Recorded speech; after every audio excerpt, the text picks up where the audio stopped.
En guise d'introduction, je voudrais vous lire un texte qui n'est pas de moi, mais qui, il me semble, résume bien ce qui va se passer, donc avec un peu d'autodérision.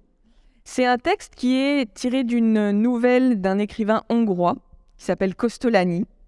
Je pense que je prononce pas bien, mais... Et voilà ce que dit le narrateur, donc qui est le double de l'écrivain. Les poètes, ces détraqués vindicatifs, qui jouent les bons apôtres, mais qui, dès qu'ils sont deux, en dévorent jusqu'à l'os un troisième. Les poètes, qui chantent la pureté et la propreté, et qui évitent jusqu'aux abords d'une salle de bain. Les poètes, qui quémandent à tout le monde au coin de la rue, même aux mendiants, rien qu'un peu de renom, rien qu'un peu d'amour, rien qu'une petite statue, rien que l'aumône par les mortels de l'immortalité.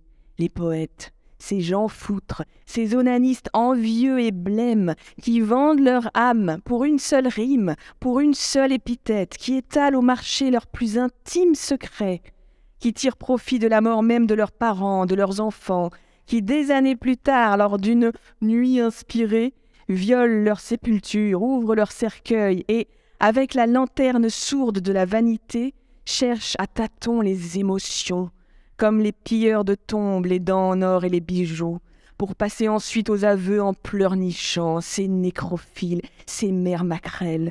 Excusez-moi, mais je les déteste. Voilà. Il y a pas... Je me reconnais pas dans tout, évidemment. Mais quand même, c'est un recueil qui est très, très intérieur, très, très...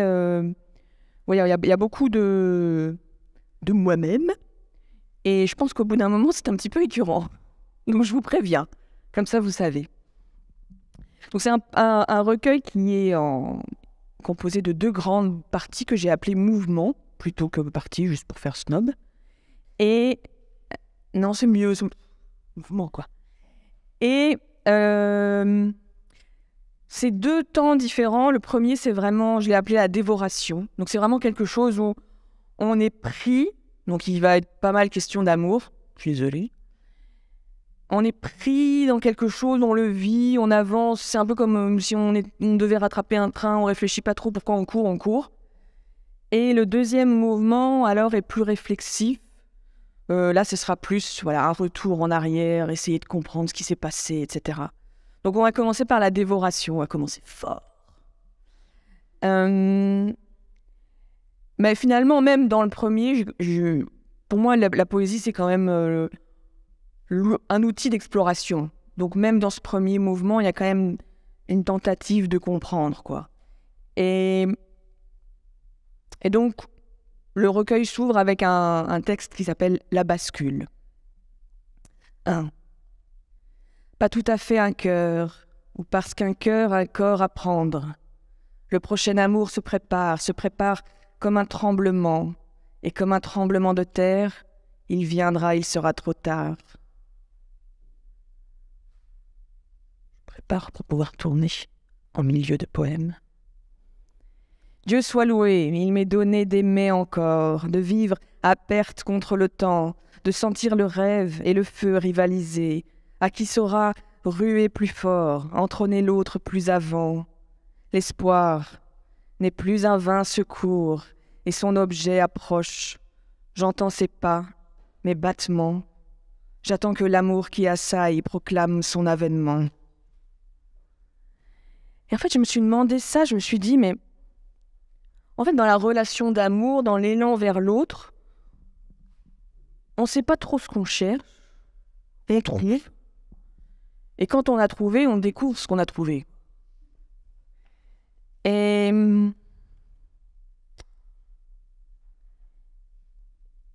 il y avait aussi cette image qui me revenait souvent du brasier.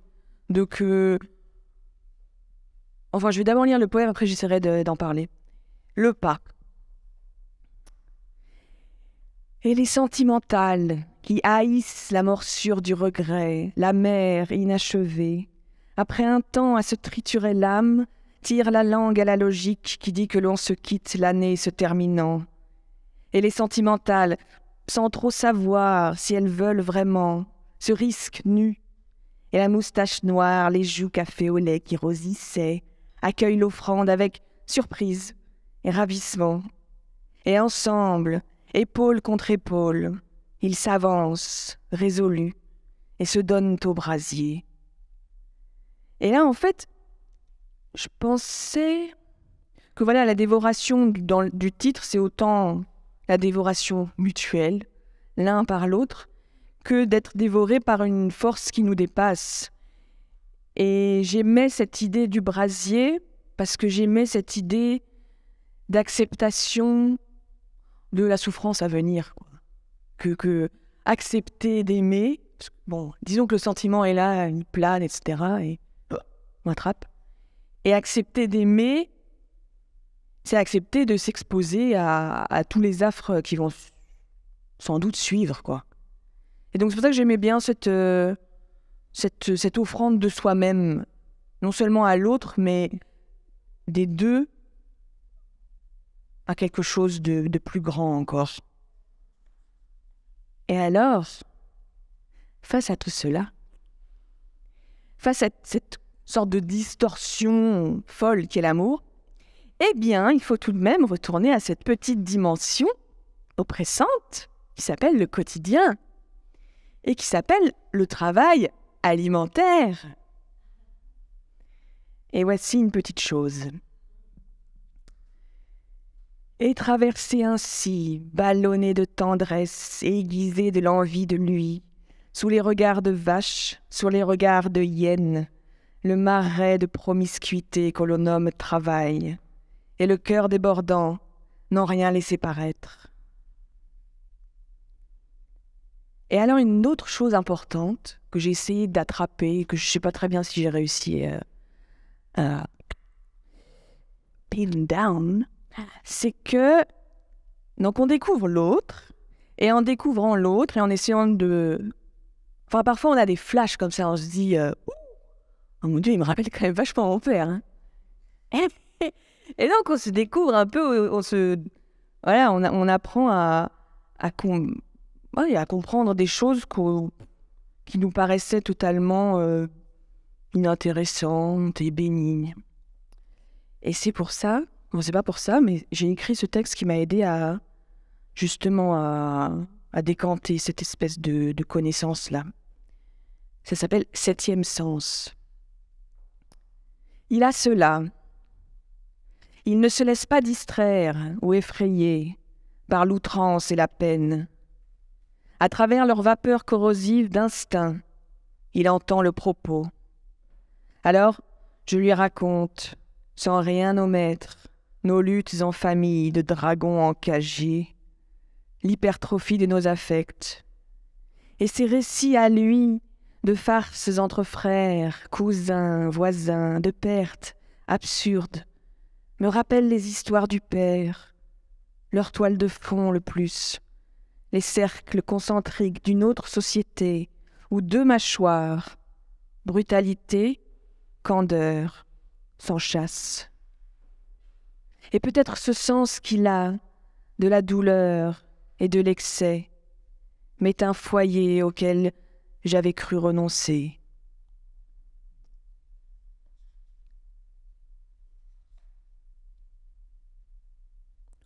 Je ne sais pas trop dans quelle direction je vais maintenant.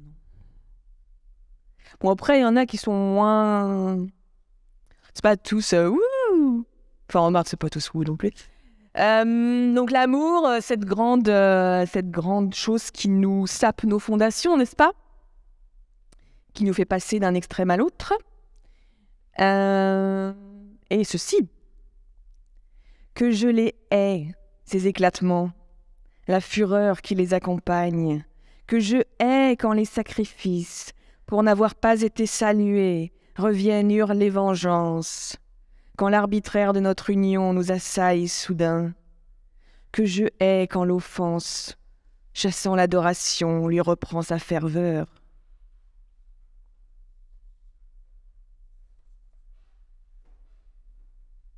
Et puis les choses qui se réveillent, quoi. Ça réveille tout. C'est un peu comme...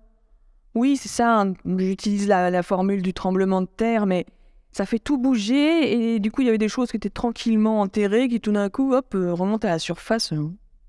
Merci. Ouais. On se figure les cicatrices comme elles sont habituellement, une ligne plus ou moins longue et régulière. Les miennes se rouvrent comme des volets battants une nuit de tempête. La première en réveille une autre, et bientôt dans les chocs, le tumulte, elle crie « Quelle naïve étais-tu pour nous avoir cru refermés ?» Je vais éclore cette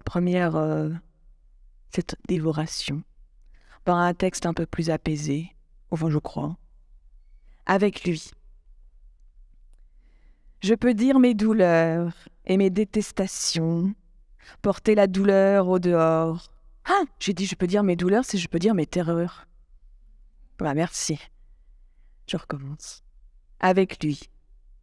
Je peux dire mes terreurs et mes détestations, porter la douleur au dehors. Dans la chaleur de notre abri, rien n'est trop. Rien ne risque de pourrir sous des convenances de salon. Je peux être ce désordre, toute tripe exprimée, enfin d'un seul tenant.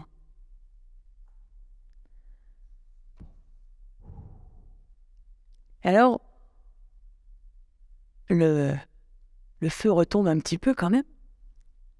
Et comme je vous disais, après le feu vient le moment, en tout cas la tentative de compréhension, la tentative de...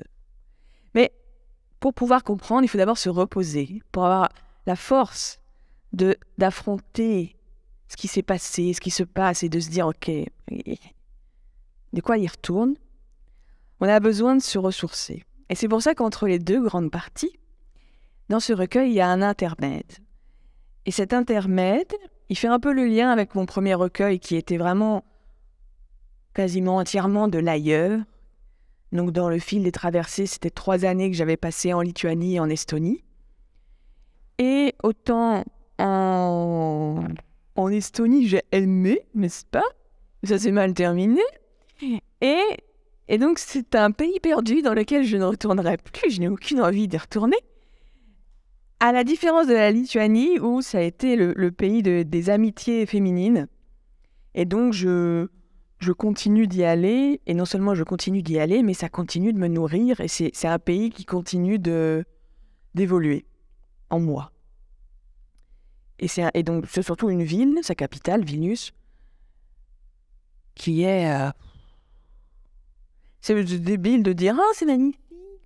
C'est juste, c'est une source particulière. Et donc, source particulière, c'est le titre d'un texte qui est en 2 parties que j'ai écrit justement par rapport à cette ville. Retour aux sources, mais lesquelles n'ont pas d'enfance inscrite en soi et malgré soi, pièce fonctionnelle de notre mécanique, non.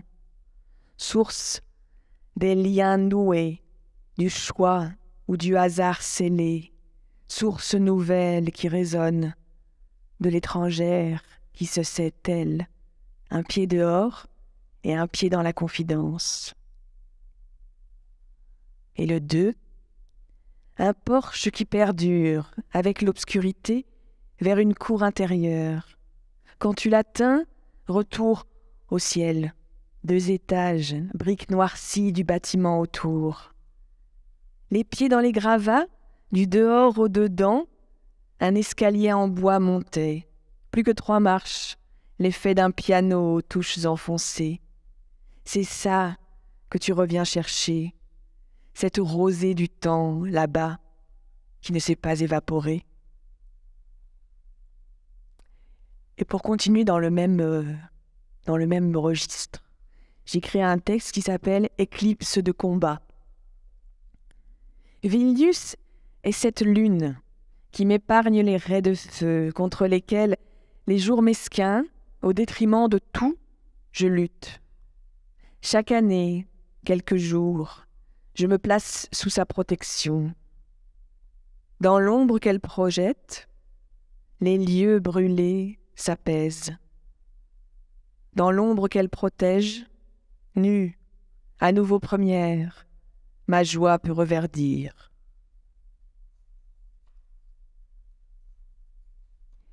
C'est pas tant, c'est déjà le pays, mais c'est aussi les personnes auxquelles je rends hommage. Non, mais j'ai eu la chance d'avoir des hôtes assez incroyables. Et je vais vous lire un poème. Et dans ce poème, j'ai eu une petite bisbille avec Gallimard.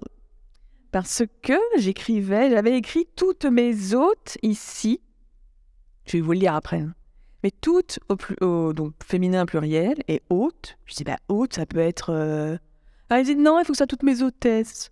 Attends, hôtesse, ça fait... hôtesse de l'air. Bah ouais, ça fait pas du tout hôte, justement, qui accueille, qui l'autre, etc. Et donc, je dis, ok. Et donc, je veux pas d'hôtesse. Mais donc, ils m'ont dit, à ce moment-là, il faut mettre le masculin. Tous mes hôtes. Et j'ai dit oui. Et j'ai pensé, quand je le lirai, je respecterai pas ça, parce que je suis pas du tout d'accord. Voilà. Œil d'or. Rivière Géména, Lituanie lumineuse. Elle m'a dit, c'est la plus pure du pays. Toutes mes hôtes ici sont des entremetteuses de génie. Le courant fort, l'eau transparente, dorée, marine, quand on en sort, j'y rentre encore, encore. Cette eau transport, j'ai décidé de ne pas lutter. Cette eau qui me perd de ne rien goûter de tant d'habitude de la mer. Mocassin noir, chemise blanche, sur la berge, pilier de sollicitude, le vieux père de ma passeuse. Le soir s'étend, il craint pour nous le coup de froid. Adieu. Frisson et joie, pieds nus sur les épines de pin, chaleur intacte. Quoi de meilleur que ce chemin d'Atcha-Rivière, que le déroulé revenu, mémoire œil d'or inaltéré. Le second mouvement, je l'ai appelé « Se savoir, se savoir ».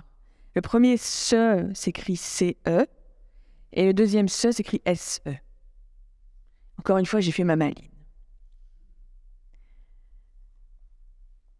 Et là, il est question aussi, donc il était question d'altérité dans le premier mouvement, mais d'une altérité un peu brouillée parce qu'on ne sait plus très bien qui est soi, qui est l'autre dans l'histoire d'amour. Et là, il est question d'altérité aussi, d'essayer de comprendre l'attrait de cette altérité. En quoi, qu'est-ce qu'il y avait dans l'autre qui m'attirait tant. Et il y a eu des gens que j'ai beaucoup aimé, vraiment. Quand j'ai commencé, donc j'ai enseigné le français langue étrangère un peu partout. Quand j'étais en Estonie et en Lituanie, c'était pour ça aussi. J'enseignais le français. Et puis j'ai eu une période où c'était difficile de trouver des choses qui tenaient. Et puis en 2016, j'ai commencé à enseigner dans un endroit où c'était très intensif. C'était 20 heures par semaine avec des gens qui étaient souvent des réfugiés syriens, irakiens, et qui étaient dans une période où, après les horreurs, la guerre, la traversée à pied, etc., honnêtement, pour eux, je parle de gens que je connais, c'était un peu la fiesta, parce qu'ils étaient seuls, hommes, la bonne femme, elle était au pays, elle était à la charge de la belle-mère, etc., et il y a une espèce de deuxième jeunesse chez ces hommes. Bon, c'est vrai que ça n'avait pas duré, parce que la femme, elle allait arriver, mais... Et donc, il y avait une nouveauté de tous pour tous, quoi. Moi, c'était nouveau.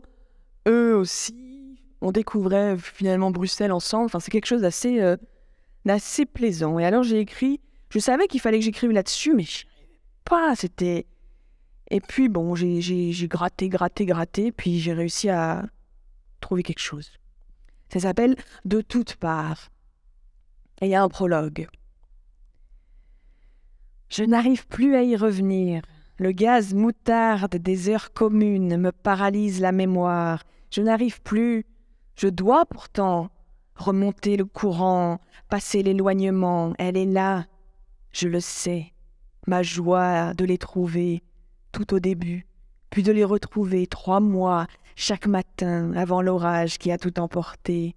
et la chaleur du cours, notre nouveauté à tous, cela, je crois qu'elle vient de me frôler. 1. Il y a cette origine que mon nom dit, son intenable intensité parfois. De chaque départ, elle est le centre de gravité, une fournaise autour de laquelle j'évolue. Et aujourd'hui, voilà que la Méditerranée me revient. Les Syriens, comme les Grecs, disent non, en haussant les sourcils ou d'un coup de menton.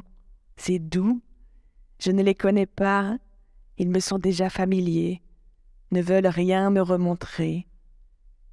Et n'attendant rien d'eux, je peux me réchauffer sans craindre d'être consumé. Le 2. Nouveaux, les uns aux autres, eux, Syriens, Irakiens, mes étudiants et la langue étrangère, ce chemin du début, comme une seconde enfance, à ceci près que je ne veux être et ne serai ni leur mère, ni leur père, aîné plutôt, voilà, aîné. Et la salle de classe sera la maison libre que nos parents nous ont laissée. Je ne veux pas lire le 3e parce qu'il est un peu plus triste. Je n'ai pas envie.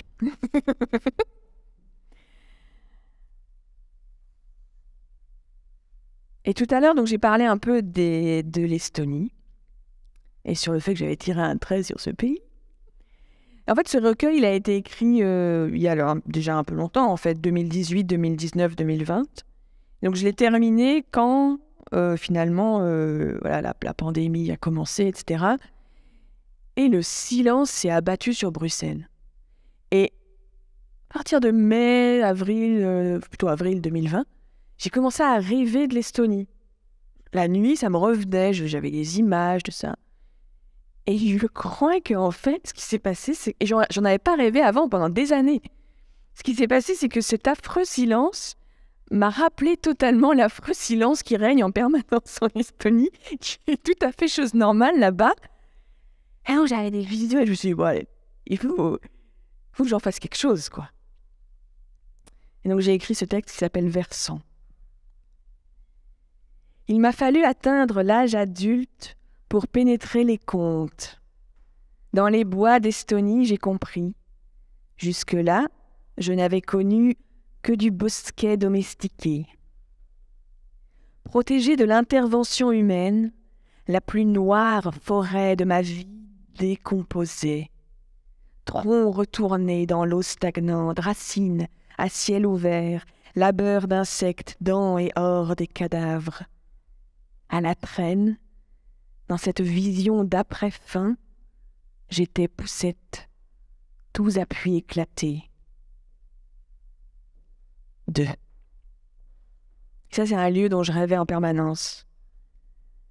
Ressurgissent le lac, la maison en rondin, au milieu de la foule, douce foule des sapins. Ressurgissent les oiseaux, en délire à 4 heures du matin, moi, ignare, m'étonnant, lui, sans rigueur. Il saluait le jour. Ressurgit l'eau du lac, vase noir, et pourtant un miroir, plonge en moi, tu verras. J'avais trop peur de voir. Ressurgit Sontaga, lieu dit, cartographie des signes. Cet endroit, c'était comme, je ne sais pas si on vous a déjà fait l'histoire où on vous dit, alors tu marches dans une forêt. C'est une espèce de psychanalyse à 2 balles. Et alors, comment elle est cette forêt? Alors, vous devez dire, il y en a qui disent, elle est touffue. Et puis, tu arrives, il y a un lac. Et l'eau du lac, elle est comment? Elle est... Et puis, alors après, on vous dit, mais t'as dit ça, alors ça c'est ta vision de l'amour, ça c'est ta vision. Et je vous disais, cet endroit, il y a des endroits comme ça en Estonie qui sont tellement... c'est débile de dire un retour aux sources, mais c'est vraiment ça. Il y a le lac, la forêt, la source vive. Tout le superflu est totalement... On s'en est débarrassé. Et donc, je pense que c'est quelque chose qui peut revenir assez vite dans... dans les rêves, parce que c'est vraiment le langage des rêves, en fait. Bon, je vais vous emmener dans des régions un peu plus sombres encore. Ah oui, celui-là, je l'aime bien. il est aussi un petit peu assassin. J'adore écrire des poèmes assassins. J'en ai pas écrit beaucoup, hein. Mais ça fait bien. C'est comme le truc là avec les hyènes et les vaches là. Fou. Donc on est toujours dans le combat, parce que ça s'appelle quand même Sensation du combat. Je vous dirai peut-être un peu plus du combat. Mais il y a notamment le combat contre cette poissitude quoi, du quotidien, cette médiocrité. Et alors ça s'appelle le cycle. Tu te jettes dans la tache de lait. Tache de lait, tache sans accent circonflexe, lait, L-A-I-D. Je recommence. Tu te jettes dans la tache de lait, métro, travail, fixité assassine. La pensée se hérisse, l'âme d'elle-même s'engourdit. Et quand la torpeur se dissipe, quand reviennent l'acuité, la réceptivité, la colère monte, qui te répète « Vois donc ce que tu perds lorsqu'en ces jours tu hibernes à toi-même. » Et ça, c'est une sensation tout à fait déplaisante. Quand viennent les jours de congé et que tout d'un coup on se réveille, on se dit « Mon Dieu, tout ce qui est derrière moi c'est perdu et je n'en ai rien fait. » Et alors il y a aussi cette idée, parce que les poètes sont des monomaniaques, d'écrire quoi. Non seulement d'écrire, mais j'en dirai un mot après, mais aussi d'en faire sa vie quoi, parce que le plaisir il est là. Même si je saute pas de joie quand j'écris, la vie n'est jamais autant vie que quand j'essaie et puis je trouve et puis... Et il y a eu de longues années où ce désir comme ça ce désir d'écrire, de créer quelque chose qui se tienne, était doublé d'une peur terrible de ne pas y arriver, quoi. Et d'avoir sacrifié à ça des choses qui n'en valaient pas la peine. Et alors, c'est un poème qui s'appelle « Et tout entière inaccomplie ». Je vois qu'il y en a qui suivent en même temps, donc prenez votre missel à la page 45. Merci de la page. Mes sœurs, mes frères, participez. Je me souviens, 27 ou 28 ans, un titre, une charge accaparante, et cette terreur de ne jamais se rencontrer. Elle revenait par vagues, l'air, tout d'un coup, ne suffit plus. Si je mourais demain, et je n'ai fait que ça, tout ça, au lieu d'écrire. Le temps s'efface, les promesses menacent de se décomposer. Viendra la souillure du regret. Je dois à ces visions d'avoir risqué et piétiné, je l'espère à jamais, la tentation du rang. Et il m'est venu quelque chose quand je lisais le journal, enfin les carnets d'un écrivain, mais d'ailleurs qui a vécu en Belgique, qui s'appelle Victor Serge. Et donc lui, c'était vraiment un révolutionnaire, et c'était aussi un écrivain, mais c'était quelqu'un qui était habitué à se sacrifier, il était habitué aux longues attentes, etc. Et à un moment, il parle justement des littérateurs, des poètes, et ça m'a vachement frappé parce que il parlait justement de cette... moi, c'est quelque chose que j'ai longtemps vécu, cette peur, pour moi, c'était ça, de l'inadéquation entre ce que je suis à l'intérieur. Je sens que voilà, j'écris, je suis capable de faire ça, mais j'ai pas de réalisation tangible encore à offrir au monde. Et donc la perception que les gens ont de moi, elle est biaisée en fait. Et du coup, ce qui me renvoie, je suis mais c'est pas moi ça. Mais je vais commencer par le lire lui, et puis après je lirai quelque chose qui... Et donc Serge écrit ceci. Donc il parle de quelqu'un avec qui il a une sorte de rupture intellectuelle. Qu'est-ce qui a rendu cette rupture longue, lente, inavouée, claudicante, finalement complète?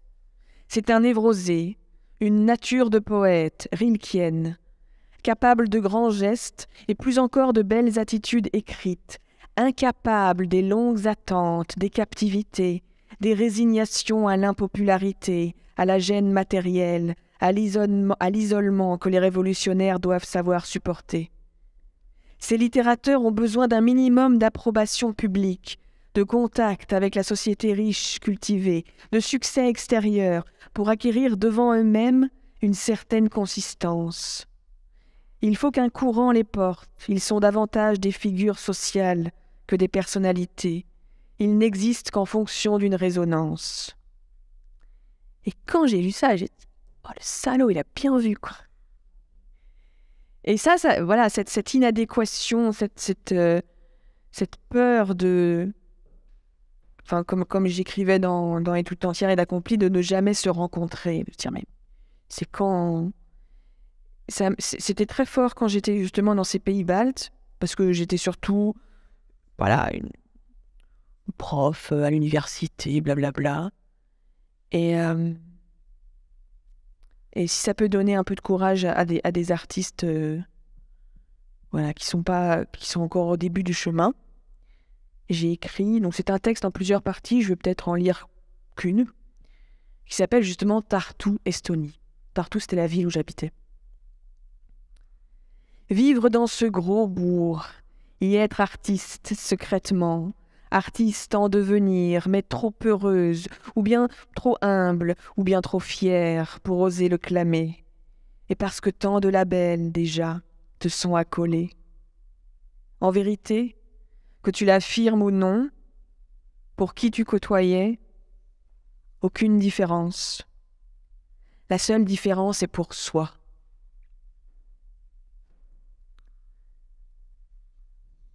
Et quand j'écrivais ce texte aussi, enfin quand j'écrivais ce recueil, je traversais une période assez noire, n'est-ce pas? Et en fait, on est tout le temps piégé par les mots. Et donc il y a ce mot dépression qui renvoie tellement peu de la myriade que c'est, de la myriade de réalités que ça peut être. Je me suis dit, faut que j'essaye d'explorer ça, et il faut que j'essaye aussi de... Je préfère, enfin même si quand on dit ça, peut-être que ça parle pas tout de suite, mais moi je trouve que ça me parle instantanément. Churchill, il parlait du chien noir. Je trouve ça génial, quoi, parce que c'est vraiment ça. C'est cette sale bête qui de temps en temps vous agrippe les mollets, de temps en temps vous cheminez avec, comme si de rien n'était. Et donc les sensations du combat, c'est aussi ça. Et je me suis dit, j'avais vraiment cette idée donc 2018-2019, de me dire, mais putain, il faut que j'ai le courage d'en parler, un peu comme faire son coming out, quoi. Un peu, bah ouais, moi de temps en temps, j'ai ces périodes-là qui sont très dures, et c'est pas l'image comment dire, de l'abattement total, non, c'est une souffrance. C'est-à-dire que c'est une souffrance de l'âme. L'âme fait mal, quoi, ça chiale, là, ça pique le sang à l'intérieur. Et donc, je vais vous lire la première variation. Sensation du combat, variation 1. C'est une forêt sombre, dense, dont les arbres poussent vite, quelle que soit la saison, quelle que soit ta santé. Et sans discontinuer, pour survivre, tu dois les élaguer, repousser les lianes qui le soir, plus que tout, prolifèrent. Quand les forces te manquent, toujours, elles finissent par manquer. Les arbres continuent de pousser. Leurs branches agiles gagnent ta gorge, t'enserrent le diaphragme. La forêt est en toi. Dorénavant, son poison noir te part du cœur. Et un peu dans le même style. Mais j'étais assez fière de mon coup, là, sur celui qui va venir. Parce que je trouvais que l'image connaît à une c'est-à-dire que pour parler des traumas, encore une... J'aime pas tous ces mots qui sont tellement connotés. Mais, vous allez voir.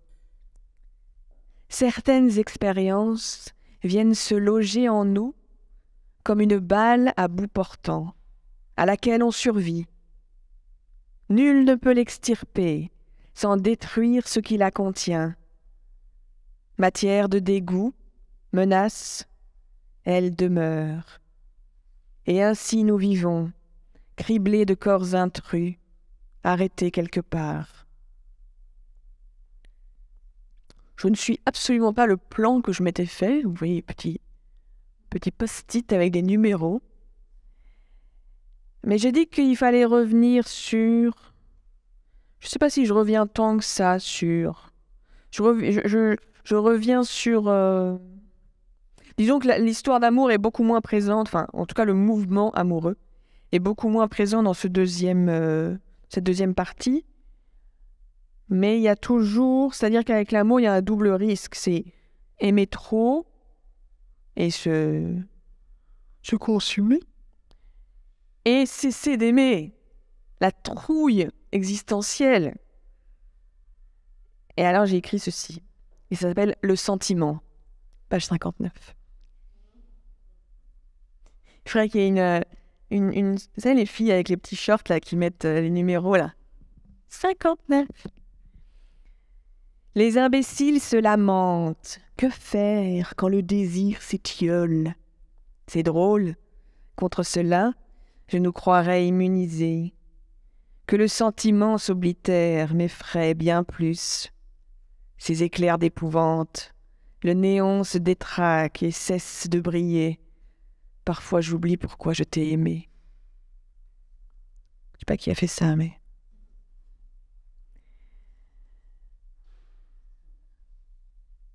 Ok, je vais en parler parce que je suis avec des gens que j'aime et donc voilà. Je vous ai dit que c'était obscène, hein. Je vous l'avais dit ça. Donc c'est pas clair, mais comme ça je vous donne des clés, tant pis, tant mieux. Et je vais en parler pour, entre autres, une raison. C'est que... Donc à un moment, je me suis rendu compte trop tard, enfin assez tard, que j'étais enceinte. Et que je n'avais aucune envie d'être enceinte et que c'était une chose qui me terrifiait et qu'il ne fallait pas... C'était assez tôt quand même. Et donc voilà, je me suis fait avorter. Et en fait, ce qui m'a mise par terre, c'est que quand on commence à en parler à ses amies femmes, le nombre de femmes à qui ça est arrivé. Et en fait, c'est choc sur choc en fait, de se dire... Et c'est comme ça que j'ai appris que ma tante s'était fait avorter à 20 ans. Voilà, ma mère, c'est la première chose que ma mère m'a dite. Et c'est des choses qu'on garde, qu'on ne dit pas, ou qu'on dit juste quand on s'ouvre justement un trauma. Ah bah du coup là, on ose faire quoi. Et en fait, ce qui m'a énormément frappée, et là où j'ai été, mais après j'ai été saisie d'un amour, enfin d'une reconnaissance pour Bruxelles. Parce que quand on commence à parler de ça, on se rend compte aussi que, bah voilà, on connaît quelqu'un à qui ça est arrivé en Irlande, qui a dû aller au Royaume-Uni. On connaît quelqu'un à qui ça est arrivé en Colombie, qui a fait ça au fond d'une allée. Voilà. Et là, d'être dans un pays où cette possibilité m'était offerte et où tout était fait pour que ce soit... Évidemment, c'est traumatisant, mais voilà, que ce soit pas quelque chose qui vous détruit. Et alors, j'ai écrit ça sur justement les gens, les soignants. Et ça s'appelle « Et la douleur en délivrance ». Cette fois-ci, ça y est. J'ai été menée dans la toile. J'ai pénétré jusqu'à son centre. Autour de moi, 4 araignées. Elles sont bienveillantes. Elles œuvrent pour me délivrer. Chacune m'a parlé. Je n'ai vu que leurs yeux. Une araignée est homme. Il donne le sommeil. Pendant que l'on me lit, un fil de parole avec lui. J'apprends, je suis moitié de son espèce. Il était grec. Nous convoquons des lieux que nous connaissons tous les deux. Le cœur brûlant de l'ascendance me devient doux, cocon. Je suis prête, sanglée, baignant dans l'abandon. L'oubli me gagne. Ils peuvent commencer. Et justement, après, j'ai souvent rêvé, donc c'est des gens dont je n'ai vu que les yeux, en fait, parce qu'évidemment, ils sont masqués. Et je rêvais du regard de cet anesthésiste. Vision. Les jours d'après l'opération, quand je m'endors, elle apparaît. Je suis en l'air. Je veux descendre, mais je flotte, sans gravité aucune. En bas, l'homme qui m'a donné le sommeil, il veille. Son regard d'aigle, habité de sollicitude, imprègne tout l'espace. Et dans son rayonnement, ma conviction dans la bonté s'est affermie. Bon, un petit rêve léger, parce que c'était aussi un rêve que j'ai fait peu après. Il y a beaucoup de rêves dans ce texte. Et là, pour le coup, c'est très... Voilà. L'irrégulière. J'ai rêvé que je retournais en Grèce. Je marchais dans Thessalonique, sans papier, sans affaires, juste une robe à fleurs. La tour blanche irradiait. Je marchais, à nouveau jeune fille, aimant de bienveillance, chaque pore à l'affût. Il y a toujours ce mouvement du vers et s'éloigner de. Et j'ai eu ça aussi, voilà, surtout avec des femmes, en fait, encore une fois, des femmes syriennes, surtout syriennes, avec lesquelles je suis devenue amie.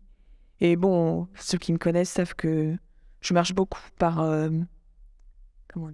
émerveillement, déception. J'essaye de faire mieux, mais c'est souvent comme ça. Et déception d'autant plus grande que l'émerveillement a été gonflé, quoi. J'ai tant aimé.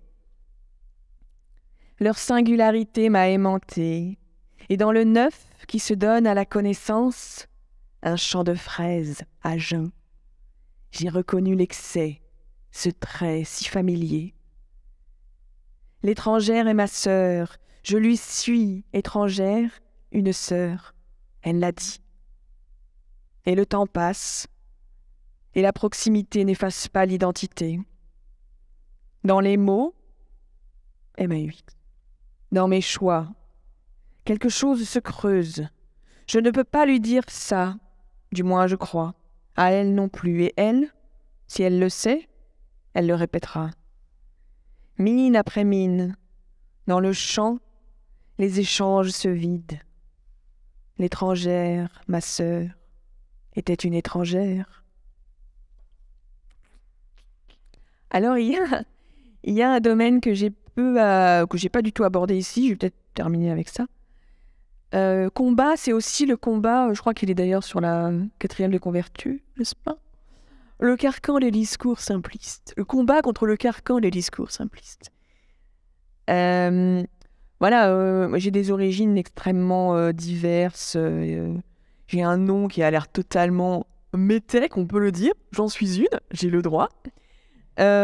Et on me renvoie souvent des choses qui sont...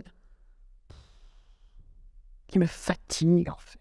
Surtout avec la Grèce. Alors la Grèce, c'est un pays particulier parce que il y a quand même... c'est pas... en fait, tous les pays sont particuliers, mais la Grèce, ça attire des philhellènes complètement énamourés. Et alors, on fait l'expérience de, finalement, entre les racistes et ceux qui adorent de manière aveuglée un pays, il y a beaucoup de points communs, en fait. C'est la négation de l'individu, quoi. C'est je t'aime malgré toi ou je te déteste malgré toi, quoi. Et alors, j'ai écrit un texte dont je vais vous demander de me trouver la page parce que j'ai oublié, qui s'appelle Bâtarde, et qui est page 55.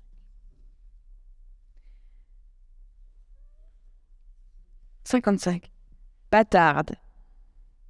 Il me faut, en plus des ignares, affronter les intentionnés du bien, qui s'attribuent le droit d'inventer les reflets, dont l'inculture assigne les parentés, jusqu'à ce que le lacis des réalités vienne les agacer. Et il y a les racines, mais piquantes intrusives. Souffrez l'infirme, l'inapproprié, qui sait à peine s'exprimer, qui vient si peu, toujours trop tard. Souffrez-la, sans rancœur, sans pitié. Et de grâce, vous tous, ne prenez plus la peine de me raconter mon histoire. Où en êtes-vous dans cette soirée-là? Parce que je pourrais terminer assez rapidement. Non, mais je vais pas non plus tout couvrir, sinon il vous restera plus rien à lire, c'est pas drôle. Non, mais il y avait un truc qui m'a... Alors, je l'ai pas dit, ça. J'ai lu récemment une poétesse irlandaise qui s'appelle Evan Boland. Et alors, elle a écrit un recueil qui est traduit en français qui s'appelle « Un chagrin habitable ». Et à un moment, elle parle de la langue anglaise. Et voilà, elle va dans plein de directions. Et elle a ce... Donc c'est traduit comme ça, cette passion contrariée d'être entier. Et je trouve ça génial parce que... Alors en anglais, c'est « that contrary passion to be whole ». Et donc je suis là, est-ce que ça peut être contrariante aussi, contrariée, contrariante? Mais je trouve ça magnifique parce que oui, on est tellement de choses tous que évidemment, on est obligé de renoncer pour pouvoir avancer parce qu'on n'a pas... Voilà, c'est pas humainement possible d'être tout ce qu'on veut être et d'être... Moi, j'ai par exemple, là, il fut un temps où je parlais énormément, très souvent russe. C'est quelque chose qui me manque. Et quand j'entends à nouveau parler russe, et j'ai ce truc du « Ah, mais oui, c'est ce muscle-là que j'ai dû mettre de côté parce que sinon, il fallait développer le reste. » Et alors, j'ai écrit ce texte qui s'appelle « Naître ». N', le verbe « être ». Rien d'autre que composite, agglomérat, de langues approchées, apprivoisées, puis le temps passe, et rien. Elles sommeillent, et leur lien avec elles. Mais tout sommeille, les terres, des aïeux, ou sans, peu importe vraiment. Tous des membres fantômes, souffrances scintillantes qui se réveillent par intermittence.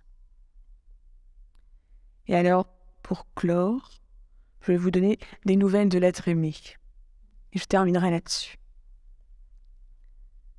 Le refuge. Temps élastique, Bruxelles est loin, loin parce qu'il est enfin tel que dans ses récits, de sa jeunesse avant départ, léger enfin, malicieux et presque un peu enfant gâté. En compagnie de 3 compères, petit Irak en terre flamande, la pièce claire. De temps à autre, je leur demande de quoi ils parlent, mais j'aime en fait ne pas comprendre. Et je m'applique 51, un autre nom, le même jeu, celui qu'à 10 ans j'ai appris. D'autres vacances, même grogne, quand la carte attendue se dérobe, même joie que l'on cache à la pioche du joker. Glou-glou des narguilés, odeur du tabac au raisin, l'indignation moqueuse et le triomphe railleur, qu'il les fait bien, qu'il est heureux, je le retrouve tel que j'ai craint, qu'il ne soit plus jamais. Merci.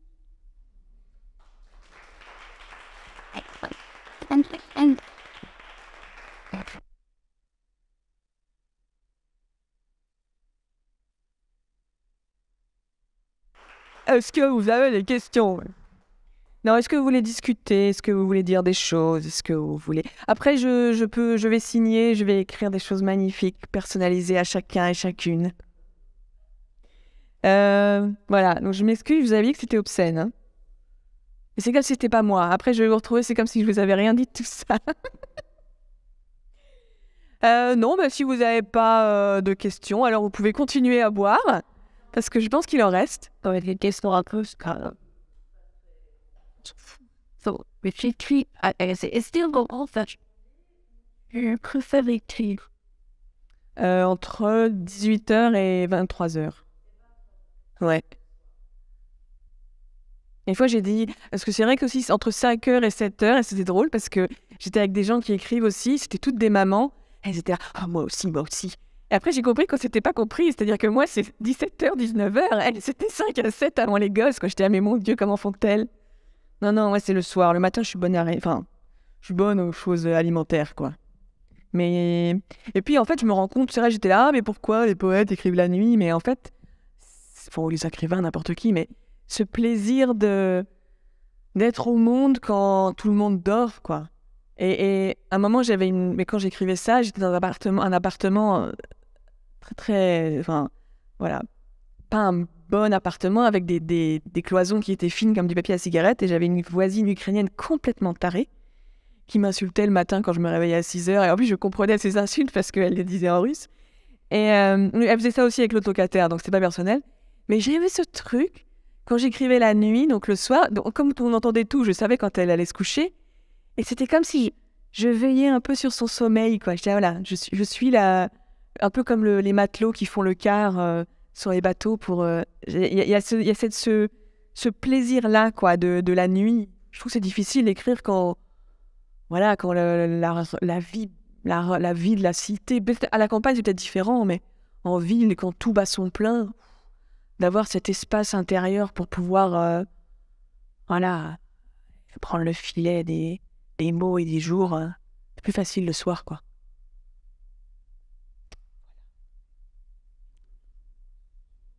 Oui.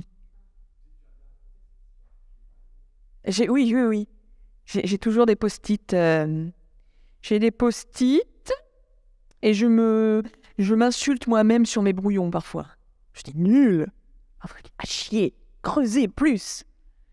Mais oui, j'ai un peu fait un peu lever le pied sur les post-it, mais ouais. J'ai pas à part ça, j'ai pas beaucoup de comment on dit ça là, d'habitudes un peu étranges, quoi. C'est banal. Je bois du coca aussi, ça c'est ma seule drogue. Et ça aide. C'est ça qui est horrible. La combinaison caféine-sucre est difficilement remplaçable. Je peux aller au fond là, on peut continuer la discussion de manière plus...